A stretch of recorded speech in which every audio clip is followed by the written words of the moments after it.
allez-vous les amis aujourd'hui?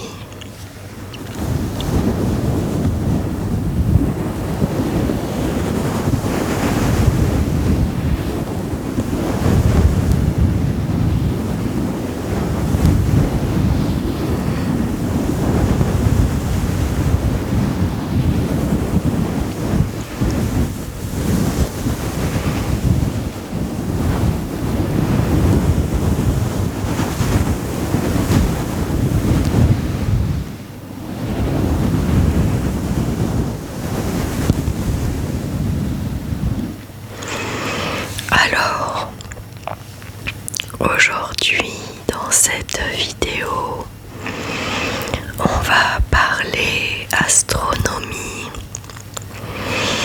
et on va voyager.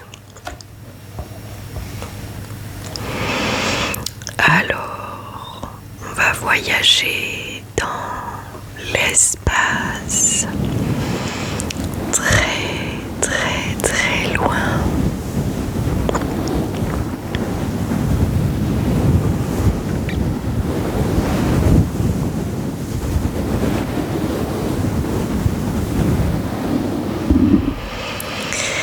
Alors, c'est parti. Installe-toi là où tu te sens le mieux. Et moi, je vais commencer la lecture. Alors, monde d'ailleurs, voici l'une des planètes les plus extrêmes jamais observées dans la galaxie. Pour le voyageur interstellaire de demain, il y aura des must-see, des planètes à ne pas manquer. Et l'anniversaire de la découverte de la toute première exoplanète est une belle occasion d'en faire un petit tour. KOI 55b en fait partie parce que son histoire est plutôt folle.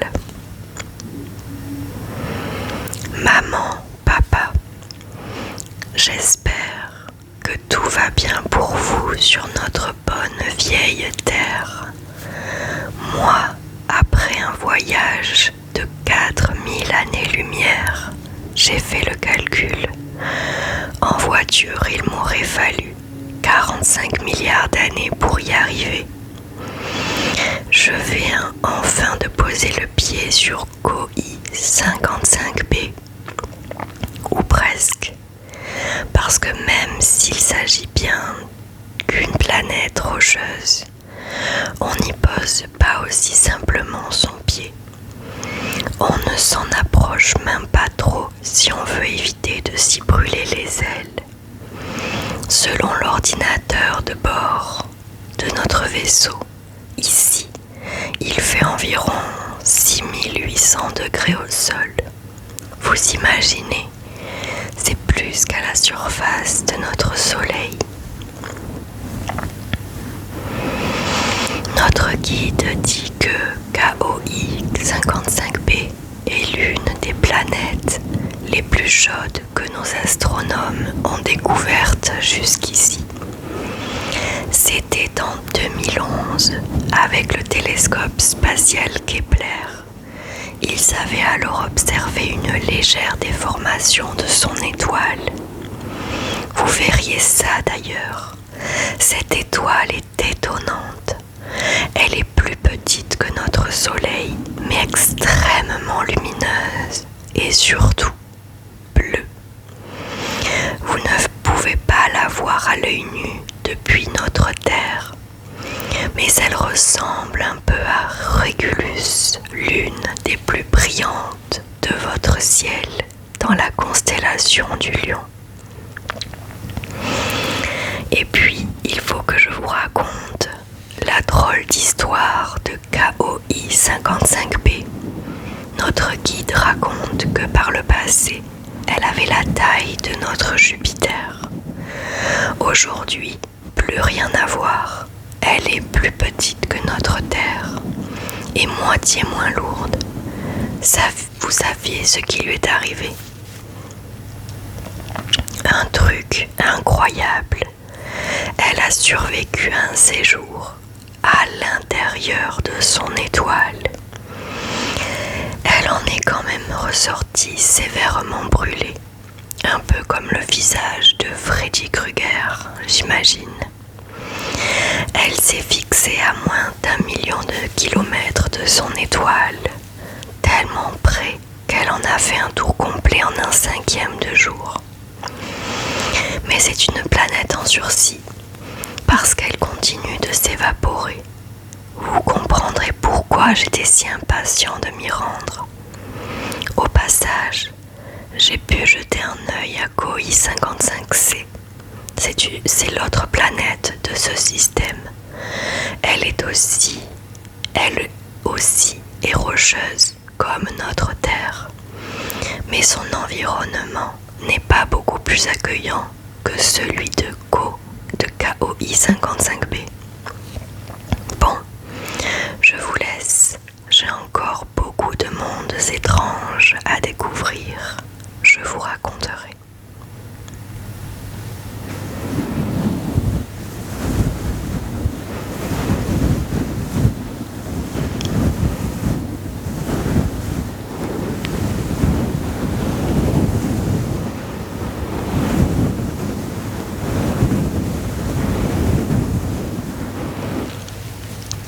Kepler 16b, la Tatouane réelle aux 2 couchers de soleil.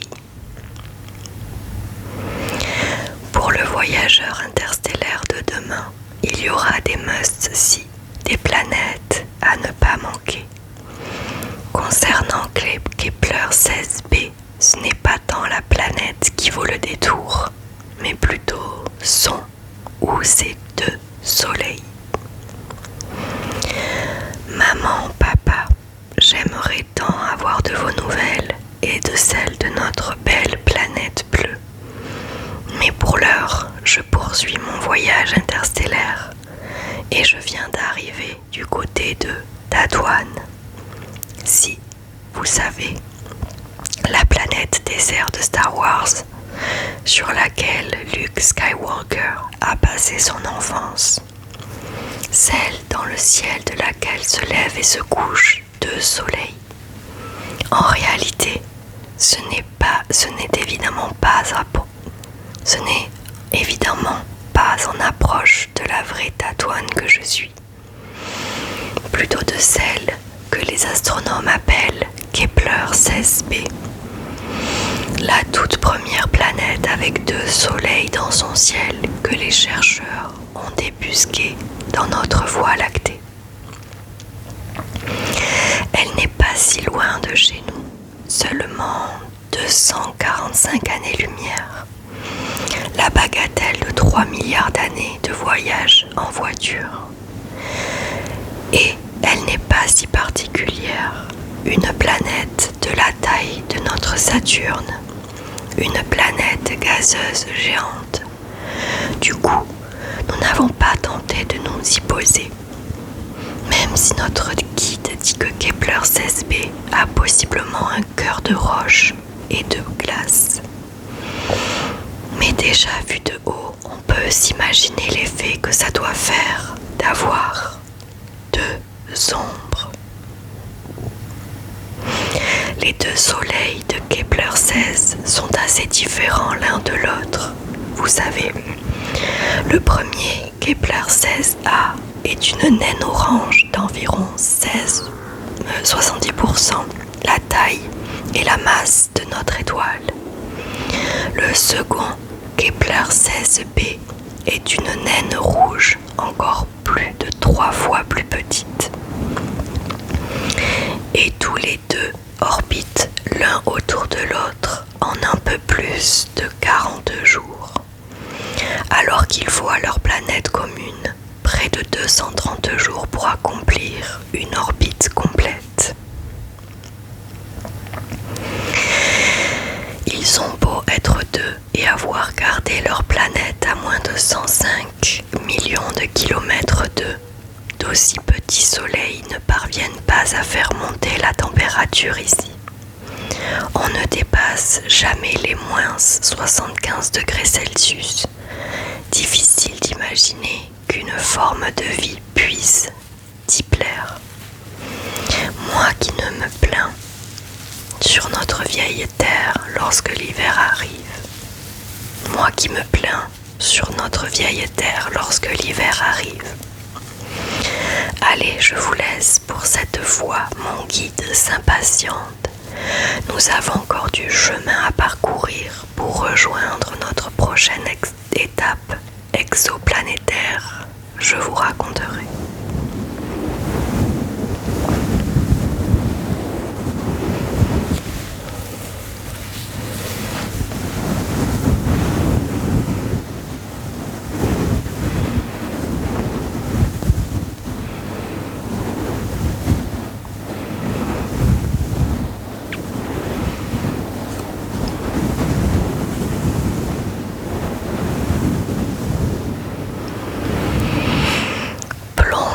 Dans l'étrange beauté de Kepler 62F.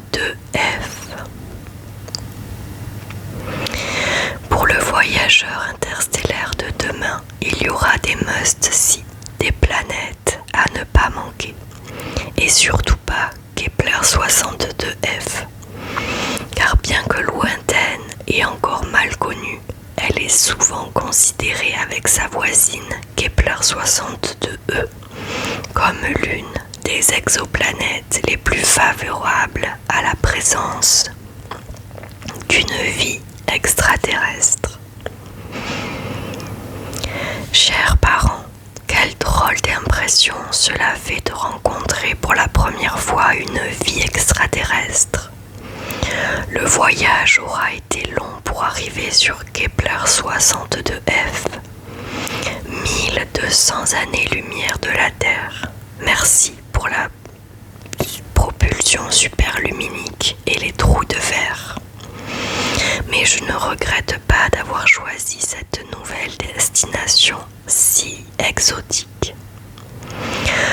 Pourtant, en arrivant, cette super Terre m'a paru bien austère.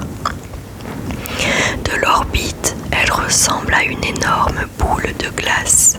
Impossible de la regarder à l'œil nu tellement sa surface blanche gelée réfléchit la lumière de son étoile.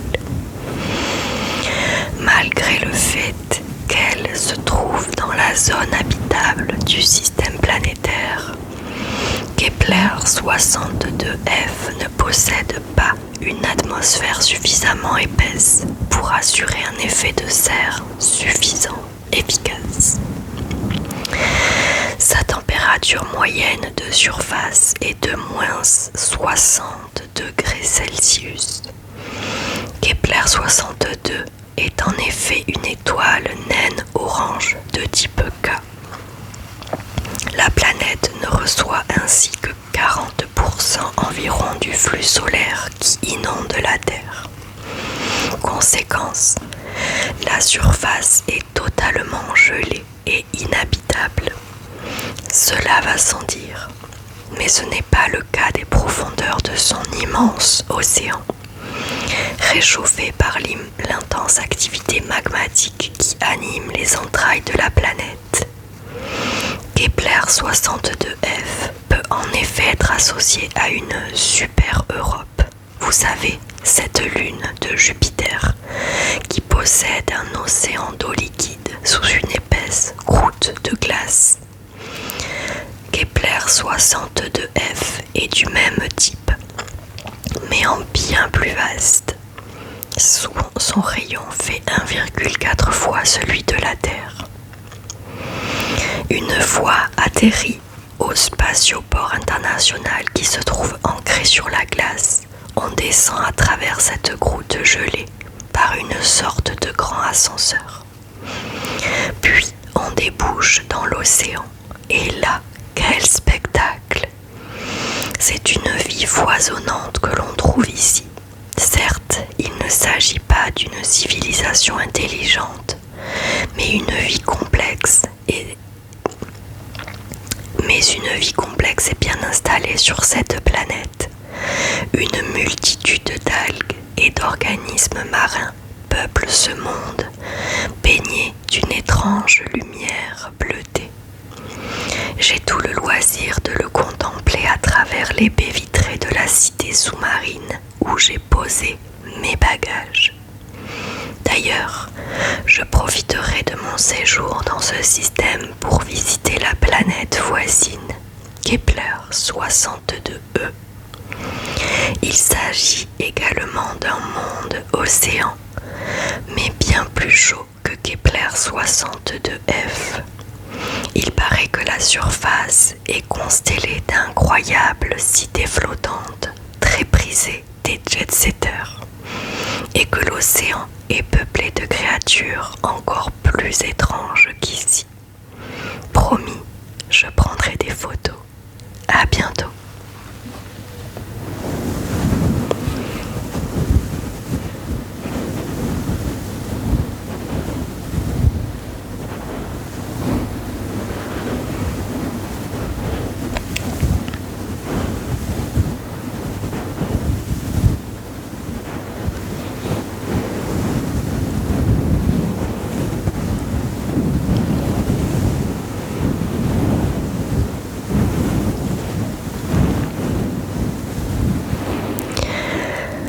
L'exoplanète qui ne renvoie presque aucune lumière, sauf celle de sa colère. Pour le voyageur interstellaire de demain, il y aura des must-see, des planètes à ne pas manquer. Si 13-2b en fait partie, c'est parce qu'elle est plus noire que du charbon, ou presque.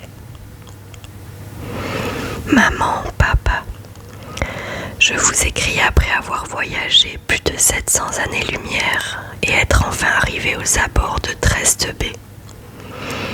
Je ne veux pas vous donner le tournis dès mes premiers mots, mais si j'avais dû prendre la voiture pour venir jusqu'ici, il m'aurait fallu 8 milliards d'années.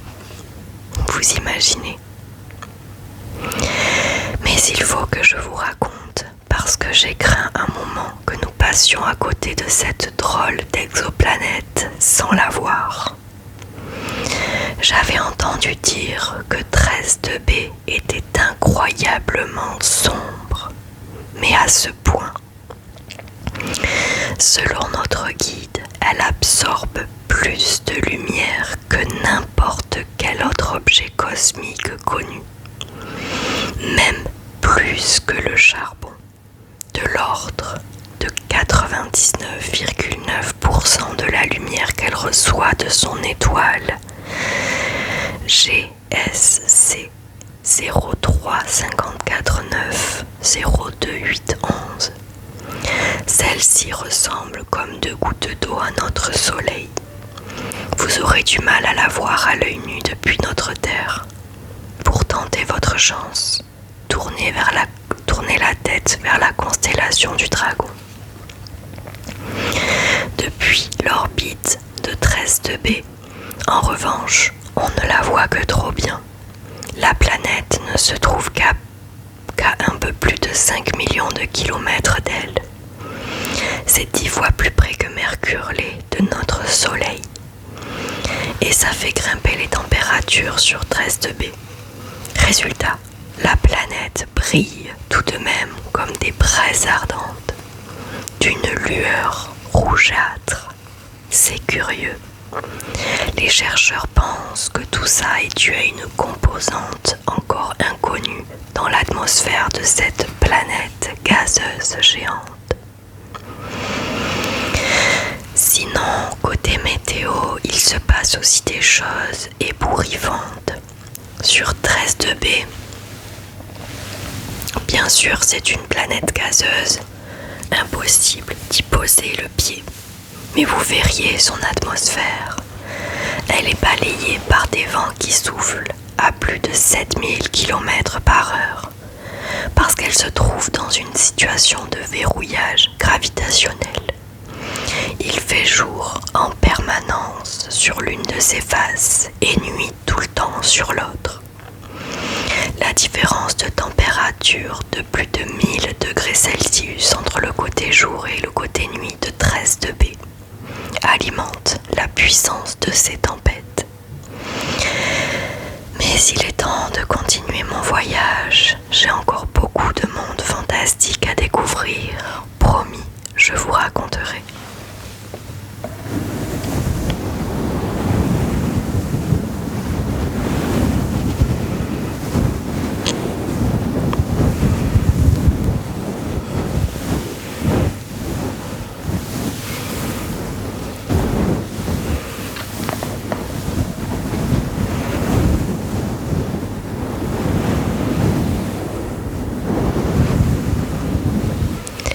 Voilà les amis, c'est tout pour moi, pour ce voyage.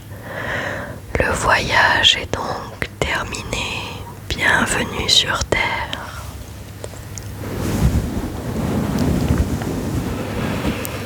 J'espère que vous avez apprécié ce petit voyage sous forme de petit explorateur qui écrit à ses parents et qui décrit les planètes qu'il est allé visiter.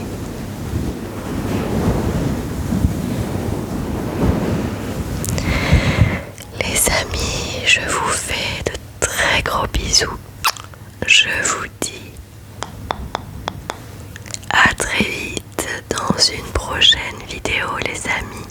Prenez bien soin de vous, buvez de l'eau, soyez prudents. En tout cas moi je vous souhaite tout le bonheur du monde. Prenez bien soin de vous les amis.